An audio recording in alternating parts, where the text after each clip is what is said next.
किस पाप के कारण स्त्रियों का गर्भ गिर जाता है। मित्रों, आप सभी ने देखा होगा कि कुछ स्त्रियां गर्भवती तो होती हैं, किंतु उनका बच्चा समय से पहले ही पैदा हो जाता है, जिससे उस बच्चे की मौत हो जाती है और कई स्त्रियों को तो मरा हुआ बच्चा पैदा होता है। मित्रों, आज के इस वीडियो में हम आपको इसी के बारे में बताएंगे कि किस पाप के कारण स्त्रियों का गर्भ गिर जाता है और वह कौन से कार्य हैं जो एक गर्भवती स्त्री को कभी नहीं करने चाहिए, नहीं तो उसका गर्भ गिर जाता है। और भगवान विष्णु ने इसके बारे में क्या बताया है, जानेंगे एक महत्वपूर्ण कथा के माध्यम से। मित्रों, एक समय की बात है जब माता लक्ष्मी भगवान विष्णु से मिलने जाती हैं। तो माता लक्ष्मी को देखकर भगवान विष्णु ने कहा, हे देवी, क्या बात है, आज आप अचानक मुझसे मिलने क्यों आई हैं? तब माता लक्ष्मी ने कहा, प्रभु, आज जब मैं पृथ्वी लोक पर भ्रमण कर रही थी तो मैंने देखा कि कुछ स्त्रियां गर्भवती तो होती हैं, किंतु समय से पहले ही उनका गर्भ गिर जाता है। प्रभु, इसे देखकर मेरे मन में दो प्रश्न उठ रहे हैं और आज मैं आपसे उन्हीं दोनों प्रश्नों का उत्तर पूछने के लिए आई हूं। तो भगवान विष्णु ने कहा, हे देवी, तुम्हारे मन में जो भी प्रश्न है मुझे निश्चिंत होकर बताओ, मैं तुम्हारे दोनों प्रश्नों के उत्तर अवश्य ही दूंगा। तो माता लक्ष्मी ने कहा, प्रभु, मेरा पहला प्रश्न यह है कि किस पाप के कारण स्त्रियों का गर्भ गिर जाता है और उस स्त्री के बच्चे की मृत्यु हो जाती है, और मेरा दूसरा प्रश्न यह है कि कौन सी स्त्री के भाग्य में पुत्र की प्राप्ति नहीं होती है और वह पूरा जीवन निसंतान रहती है। तो भगवान विष्णु मुस्कुराते हुए बोले, हे देवी, आज आपने इन प्रश्नों का उत्तर पूछकर संपूर्ण मानव जाति का कल्याण कर दिया है, किंतु इस प्रश्नों का उत्तर मैं आपको एक कथा के माध्यम से दूंगा। और इस कथा को सभी स्त्रियों तथा सभी पुरुषों को अवश्य ही सुनना चाहिए, क्योंकि इस कथा को सुनकर आपको पता चल जाएगा कि किस श्राप के कारण स्त्रियों का गर्भ गिर जाता है तथा वह कौन सी स्त्री है जिसके भाग्य में पुत्र की प्राप्ति नहीं होती है और पुत्र की प्राप्ति के लिए उसे क्या करना चाहिए। तो माता लक्ष्मी ने भगवान विष्णु से कहा, आप कथा सुनाइए प्रभु, मैं कथा को पूरा मन लगाकर अंत तक सुनूंगी। तो कथा को सुनाते हुए भगवान विष्णु ने कहा, एक समय की बात है जब एक नगर में एक बहुत अधिक धनवान सेठ रहता था। वह इतना अधिक धनवान था कि उसके घर में किसी चीज की कोई कमी नहीं थी। उस सेठ की एक पुत्री थी जिसका नाम रूपवती था। रूपवती विवाह करने के योग्य हो गई थी। फिर उस सेठ ने सही मुहूर्त देखकर अपनी पुत्री रूपवती का विवाह उसी नगर के समीप एक दूसरे गांव में एक वैश्य के पुत्र के साथ कर दिया। फिर विवाह के बाद सेठ की पुत्री रूपवती अपने पति के घर में रहने लगती है। वह अपने पति के घर में हंसी खुशी से रहने लगती है और अपने पति से बहुत अधिक प्रेम करने लगती है। रूपवती की सास का नाम सुनंदा था। सुनंदा बहुत ही दुष्ट स्वभाव की थी। रूपवती अपने घर से दहेज में बहुत सारा सोना चांदी लाई थी, इसीलिए सुनंदा अपनी बहू रूपवती का झूठ मूठ का सम्मान करती थी और हमेशा उससे मीठी मीठी बातें करती रहती थी और रूपवती से अपने मायके से कुछ ना कुछ लाने को कहा करती थी। रूपवती अपनी सास की बात मानकर अपने पिता से कहकर वह सोना चांदी, घोड़े, गाय, बैल, अनाज आदि चीजें मंगवाया करती थी और उसके पिता भी मना नहीं करते थे और सभी सामान दे देते थे, जिसके कारण रूपवती की सास उससे बहुत खुश रहती थी। फिर इस तरह रूपवती की सास का लालच दिन प्रतिदिन बढ़ता जा रहा था और वह रूपवती के मायके का सब कुछ हड़पना चाहती थी। क्योंकि उस सेठ का कोई पुत्र नहीं था, इसीलिए सारा कुछ रूपवती का ही था। फिर इस तरह काफी दिन तक चलता रहा और उसकी सास उसे अपनी बातों में बहला फुसलाकर उसके मायके से सारी सामानें मंगवा लिया करती थी। लेकिन भोली भाली रूपवती इस बात से अनजान थी कि उसकी सास उसके पिता का सारा कुछ हड़पना चाहती है। और रूपवती का पति संजय भी अपनी माँ की ही बात मानता था, इसीलिए उसके घर में रूपवती की सास जो कहती थी वही होता था। उनके घर में सारा काम उसकी माँ के कहने से ही होता था और रूपवती का पति संजय दोनों ही सुनंदा का कहना मानते थे। इसीलिए उनके घर में कभी भी क्लेश नहीं होता था और सब खुशीपूर्वक रहते थे। इस तरह कुछ साल बीतने के बाद रूपवती गर्भवती हो गई। जब उसकी सास को इस बात का पता चला तो वह बहुत खुश हो गई। उसने तुरंत ही रूपवती के माता पिता को इस बात की सूचना दी और साथ में बड़ी बड़ी वस्तुओं की मांग की। जब रूपवती के पिता ने इस बात को सुना तो वह भी बहुत अधिक प्रसन्न हुए और फिर अगले ही दिन वह मिठाई तथा सोने के कंगन और सोने की माला लेकर रूपवती के ससुराल पहुंच गए। रूपवती अपने पिता को देखकर बहुत खुश हुई। फिर कुछ समय रूपवती के ससुराल में रुककर उसके पिता अपने घर लौट आए। फिर काफी दिनों तक रूपवती का गर्भ बढ़ता गया और रूपवती की सास उसका बहुत अच्छी तरह से ख्याल रखने लगी तथा उसे समय समय पर फल फूल खिलाती रहती थी और घर का सारा काम खुद करती थी। रूपवती को कोई भी काम नहीं करने देती थी, इसीलिए रूपवती पूरा दिन घर पर आराम करती थी। फिर इस तरह कुछ दिन और बीत गए और एक दिन अचानक ही रूपवती का गर्भ गिर गया, जिससे रूपवती की सास बहुत क्रोधित हो गई और फिर रूपवती को ताना मारते हुए कहने लगी, अरे पापन स्त्री, तूने अपने जीवन में ऐसा कौन सा पाप किया है जिसके कारण जन्म लेने से पहले ही तुम्हारा बच्चा मर गया? पता नहीं क्यों मेरे पुत्र ने तुझ जैसी पापन स्त्री से विवाह कर लिया था। मेरे बेटे का तो जीवन ही नष्ट हो गया।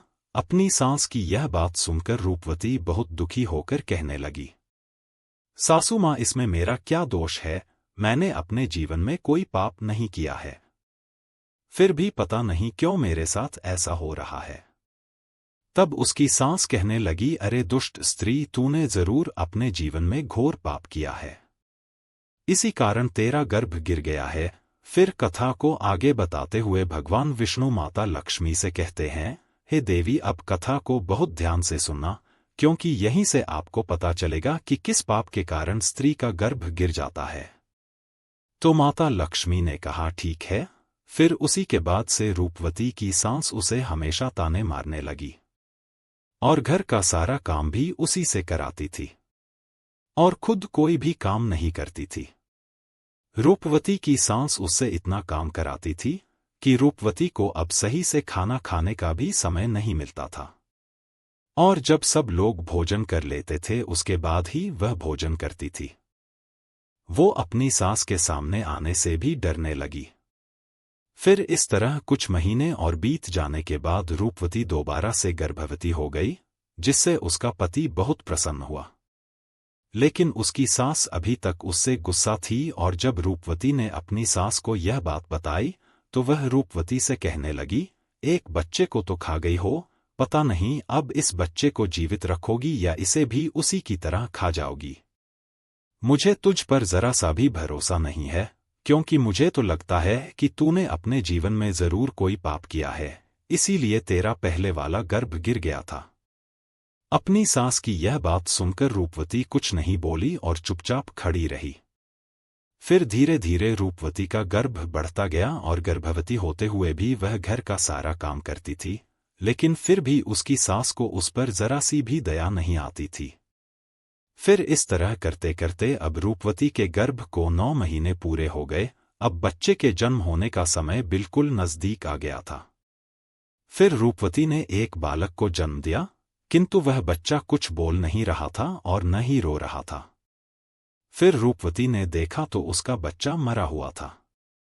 अपने मरे हुए बच्चे को देखकर वह बहुत जोर जोर से रोने लगी।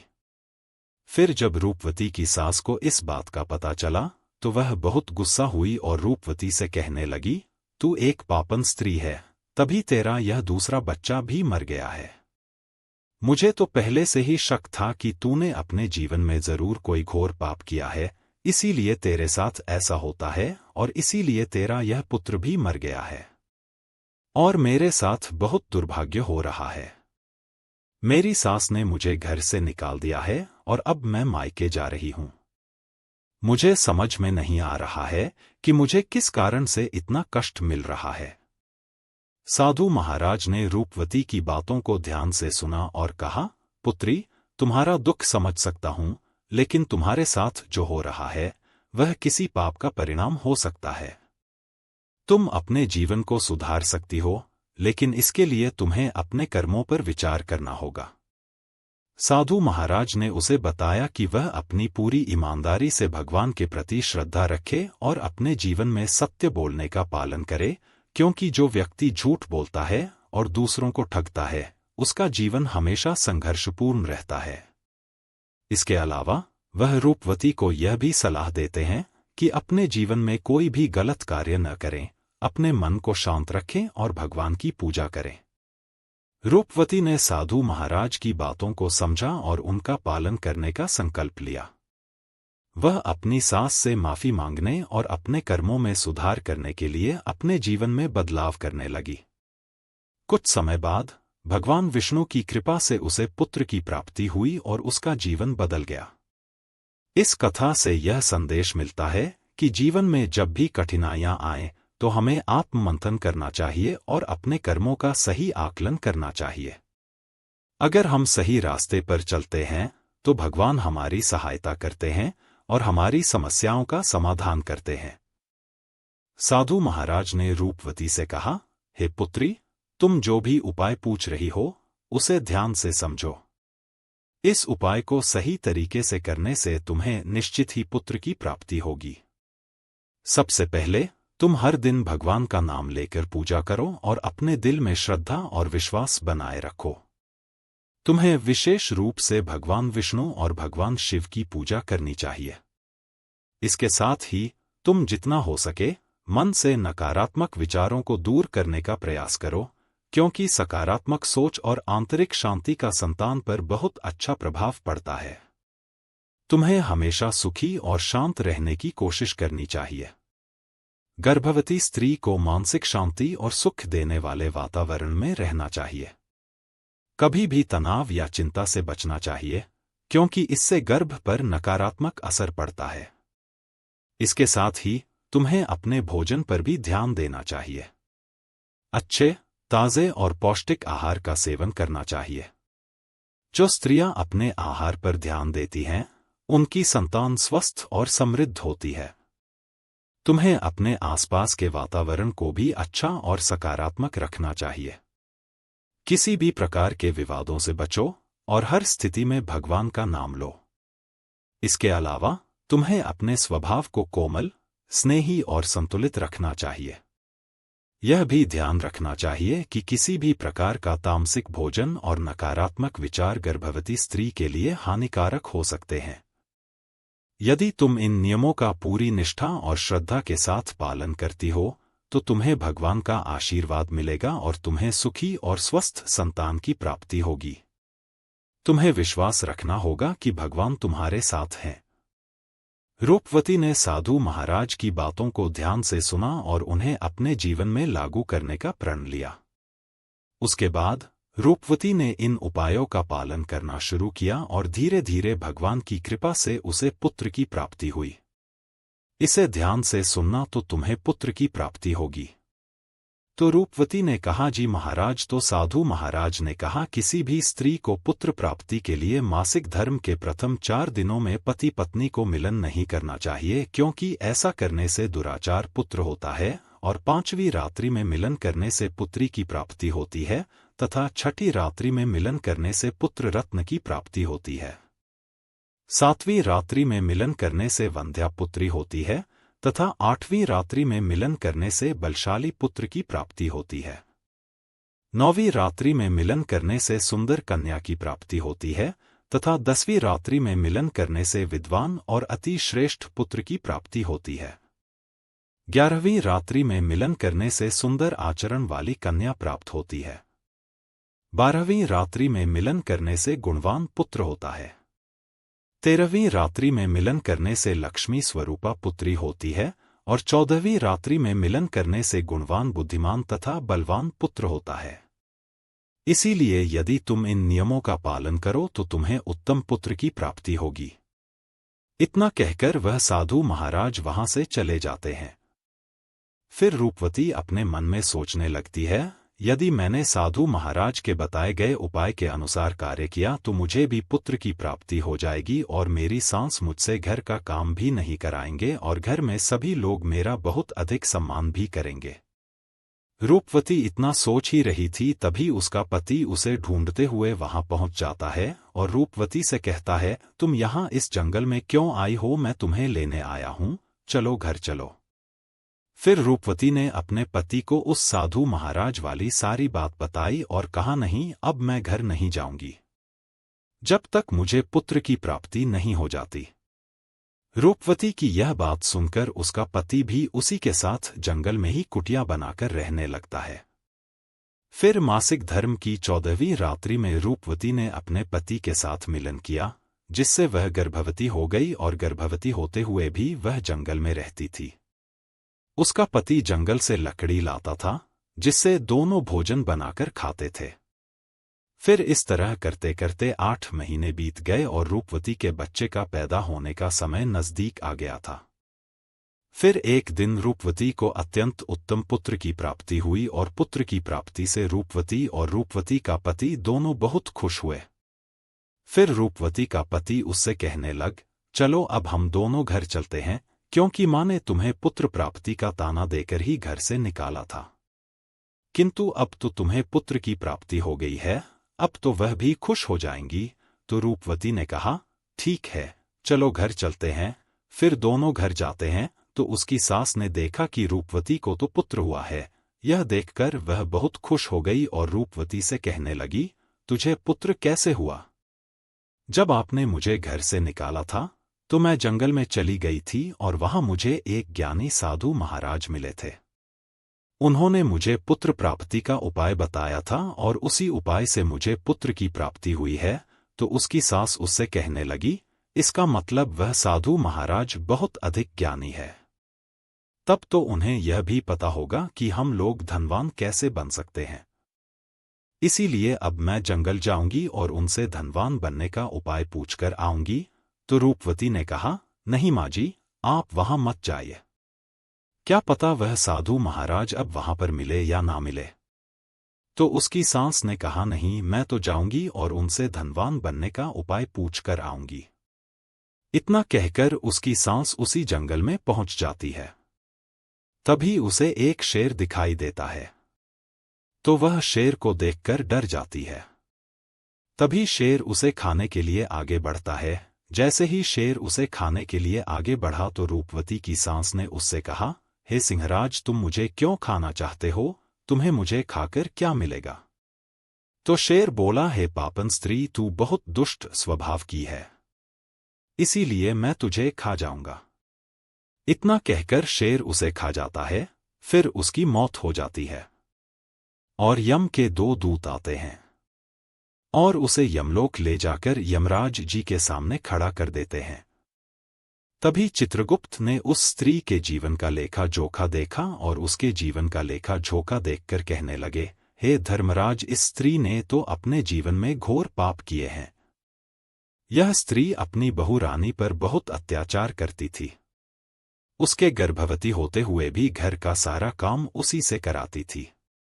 और तो और जब इसकी बहू के पुत्र की मृत्यु हो गई थी तो इसने उसे धक्के मारकर अपने घर से निकाल दिया था। चित्रगुप्त की यह बातें सुनकर यमराज को उस स्त्री पर बहुत क्रोध आया और उन्होंने दूतों से कहा, इसे नरक लोक में डाल दो।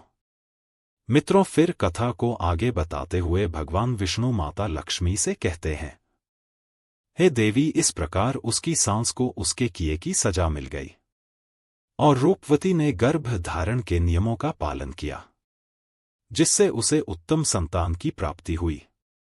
इसी तरह कोई भी स्त्री यदि उस साधु द्वारा बताई गई बातों के अनुसार कार्य करेगी तो उसे भी पुत्र की प्राप्ति अवश्य होगी। तो माता लक्ष्मी ने कहा, प्रभु, वह कौन सी स्त्रियां हैं जिनके भाग्य में पुत्र की प्राप्ति नहीं होती है, और वह अपने जीवन में ऐसा कौन सा पाप करती हैं जिसके कारण उन्हें पुत्र की प्राप्ति नहीं होती है, और पुत्र प्राप्ति के लिए उन स्त्रियों को क्या करना चाहिए? तो भगवान विष्णु ने कहा, यह वह स्त्रियां हैं जो अपने पति से हमेशा लड़ाई झगड़ा करती रहती हैं और घर में सारा काम अपनी ही मनमानी से करती हैं तथा अपने पति का आदर सम्मान नहीं करती हैं। तो ऐसी स्त्रियों के भाग्य में कभी भी पुत्र की प्राप्ति नहीं होती है, और ऐसी स्त्रियों को पुत्र प्राप्ति के लिए अपने पति का आदर सम्मान करना चाहिए तथा उनका कहना मानना चाहिए और घर में लड़ाई झगड़ा नहीं करना चाहिए, तो ऐसी स्त्रियों को भी पुत्र की प्राप्ति होगी। मित्रों, आपको यह कथा कैसी लगी, हमें कमेंट्स करके जरूर बताएं। तो बोलो जय माता लक्ष्मी।